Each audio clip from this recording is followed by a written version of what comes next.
সাম্প্রতিক সময়ে ফোরাত নদীর পানি শুকিয়ে যাচ্ছে বলে সংবাদ প্রকাশ হয়েছে। তাহলে কি এই ফোরাত নদীর পানি শুকিয়ে যাওয়াটা হাদিসের বর্ণনার সঙ্গে মিলে যাচ্ছে? রাজধানীর কারণে ফোরাত যেমন আলোচনার কেন্দ্র, তেমনি ধর্মীয় কারণেও এই নদী আলোচনার শীর্ষে।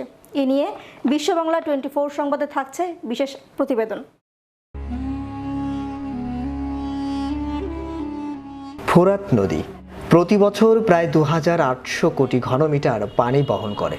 আঞ্চলিক রাজনীতির কারণে ফোরাত যেমন আলোচনার কেন্দ্রে, তেমনি ধর্মীয় কারণেও ফোরাতের নাম মুসলিম বিশ্বে ছড়িয়ে পড়েছে।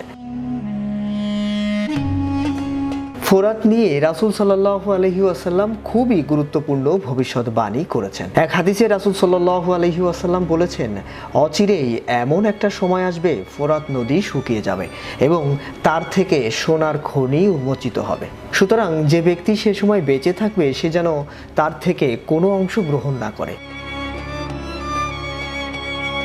মুসলিম শরীফের এক বর্ণনায় আরও স্পষ্ট ভাষায় বলা হয়েছে, কিয়ামত সংঘটিত হবে না যতক্ষণ না ফোরাত নদীতে একটি স্বর্ণের পাহাড় প্রকাশ পাবে। মানুষ তা নিয়ে যুদ্ধে জড়াবে এবং প্রত্যেক দলের শতকরা 99 জনই মারা যাবে। তাদের প্রত্যেকের কামনা থাকবে, হায় বেঁচে যাওয়া মানুষটি যদি আমিই হতাম। ফোরাতের পানি শুকিয়ে যাবার পর স্বর্ণের পাহাড় সেখানে ওঠা বা প্রচুর পরিমাণ স্বর্ণ সেখানে পাওয়ার বিষয়টি সংঘটিত হবে ইমাম মাহাদির আগমনের ঠিক আগ মুহূর্তে। এবং ইবনে হাজার আসকালানি রাহমাতুল্লাহ আলামিনের ভাষ্যমতে এর আগে অবশ্যই একটি আগুন বের হবে। সে হিসেবে বলা যায় ওই আগুন বের হওয়ার পর যখন ফোরাত নদী শুকিয়ে যাবে সেটাই হলো কিয়ামতের আলামত এবং এর পরেই ইমাম মাহাদির আবির্ভাব ঘটবে। এর আগে যদি ফোরাত নদী শুকিয়ে যায় তাহলে তা কিয়ামতের আলামত হিসাবে সাব্যস্ত হবে না।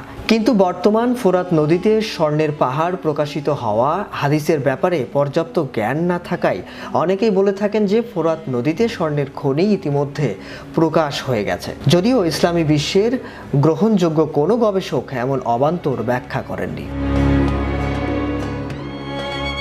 হাদিসের কিতাবগুলোতে আমরা কিয়ামতের যত আলামতের বর্ণনা পাই, কোনো ঘটনার ক্ষেত্রেই সুনিশ্চিতভাবে বলার সময় এখনো আসেনি যে এটাই কিয়ামতের আলামত। শাহরিয়ার আহমেদ, বিশ্ব বাংলা 24।